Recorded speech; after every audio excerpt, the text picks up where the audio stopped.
么问题，孩子？对，突然走的那么快，之前还不明显，状态也看着可以。这出血了。出血了。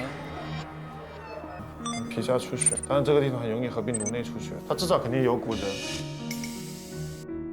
从多高上摔下来6、7、10左右，床上摔下来。你看这边整一块全是啊。现在建议是拍片。对你们有影响。辐射。多大的辐射？但它是肯定要比普通拍 X 光片肯定辐射要大，但你不得不拍。孩子小，他的颅缝没有闭合，会比较脆弱一点。特别我们这个颞部、顶部，孩子受伤了以后，最容易合并颅内出血和骨折了。孩子小，临床体征不典型，轻微的出血或者中度的出血都不会有任何症状的，包括骨折更加没有任何临床表现。明白了吗？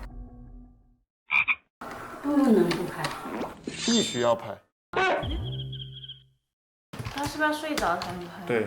给他用点那个镇静剂，没什么影响。它是滴鼻子的，滴到鼻子就会不会引起鼻炎？不会，滴个1滴半滴的，你能有什么影响？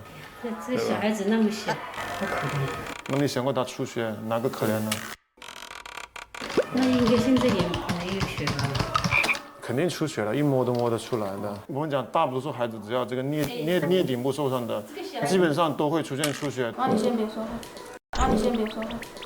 你要明确他到底有多少出血，皮下出血可以不管它，但是颅内出血你要关注，对不对？颅内出血就会很紧张。颅内出血不会很紧张。颅内出血还不紧张啊？那什么才紧张啊？听医生的。多与少，多的话就要处理，少的话不需要处理。加勒菲在2楼拍片。拍片可不可以？必须要拍。对。孩子年龄小呢，他的这个临床症状就不会特别典型。就是我们拍 CT 的目的呢，是为了明确第一个有没有骨折，第二个有没有颅内出血。